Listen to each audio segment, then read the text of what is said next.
Всем привет! Приветствую вас на канале Сельский Житель. Хочу с вами поделиться своим личным опытом. Кому-то это будет полезным, потому что я сам спрашивал у того, как лучше посеять, что посеять и так дальше. То есть хочу с вами поговорить сегодня о травосмеси для сенокоса. Сегодня я буду сеять траву для сенокоса. В эту травосмесь, то есть сено будет бобово-злаковое. Сюда будет входить эспарцет, это бобовая трава. Сейчас я вам ее покажу. Эспарцет. То есть его, вот он, вот такие вот семена. Это эспарцет. Засевать я буду 15 соток. Эспарцета будет 7 килограмм. Костра будет 4 килограмма на 15 соток.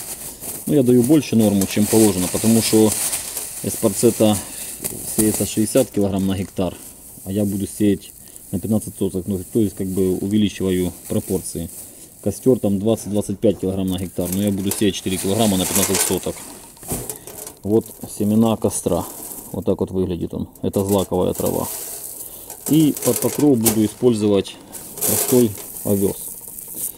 То есть первый укос будет полностью овес, второй укос будет эспарцет, и потом с годами, там через 2-3 года разрастется костер. То есть будет смешано где-то на следующий год, я надеюсь, может через 2 года будет уже 50 на 50 эспарцет с костром. И когда эспарцет закончит, так скажем, свою вегетацию, это где-то 5 лет, да, потом разрастется полностью костер. Костер, как известно, разрастается в течение там 3-5 лет и плодоносит до 10 лет. То есть я думаю, это сено, лет 7 буду косить сено. Итак, как я буду его смешивать?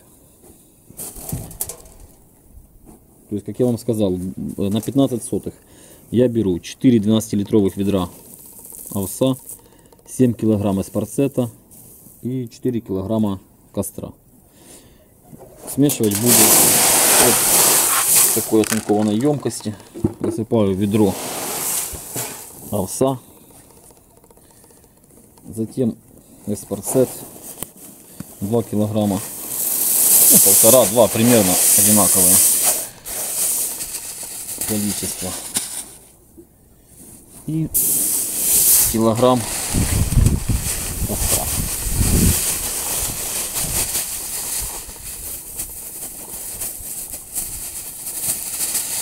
Вот так вот. Есть у меня вот такой вот инструмент, совочек. Вот так вот тщательно перемешиваю.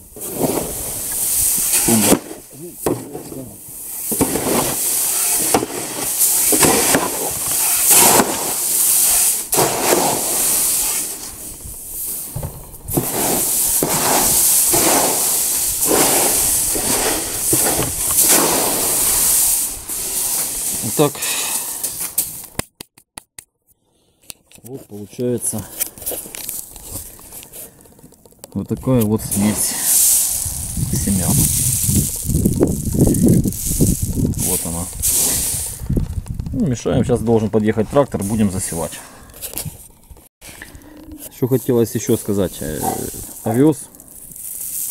Почему овес? Многие садят под покров ячмень, но я не знаю, в нашем регионе яшную солому, то есть солому ячменя, после покоса ячменя, не проблема купить, достать и так дальше. А овес, его проблематичнее достать и проще.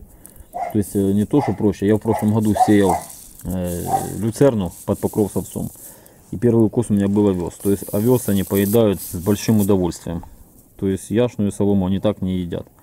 А овес, в стадии, я косил, когда он начал выкидывать колос.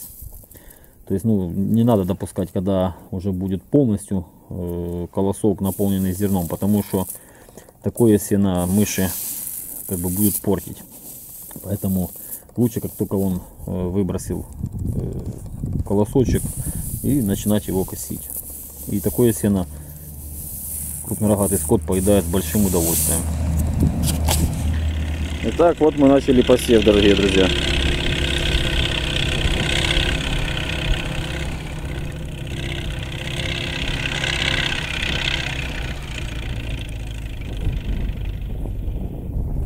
В нашем регионе за посев трактором вот такой вот сеялкой берут 15 гривен за сотку.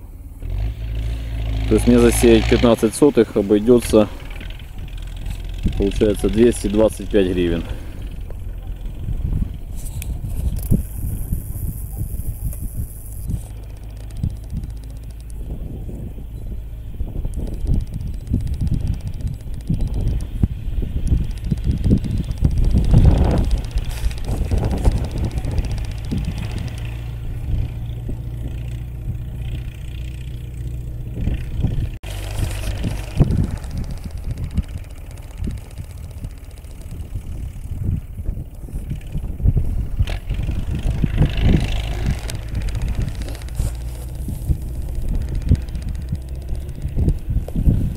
А вот этот вот кусочек я засел в прошлом году.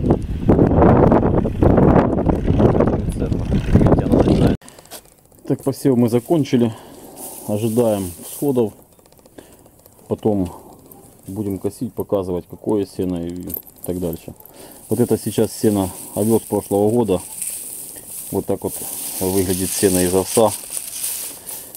Его поедают с большим удовольствием. Конечно, он немножко темноват, потому что его промочило дождем. Лето было дождливое, много было осадков. Первый укос был промочен, но все равно его поедают с большим удовольствием. Есть еще солома, вот она лежит яшная. То есть, ну, иногда даю солому в качестве экономии сена, чтобы докормить, так скажем, этот сезон. Прошу вас оценить это видео лайками, чтобы я понимал, интересно вам, не интересно. Я думаю, оно было актуально. Сейчас весна, конец марта. Каждый, кто держит хозяйство, будет заниматься посевами на сенокосы. Я думаю, оно вам было интересным и полезным. Спасибо за внимание, за просмотр. Ставьте лайки. До свидания.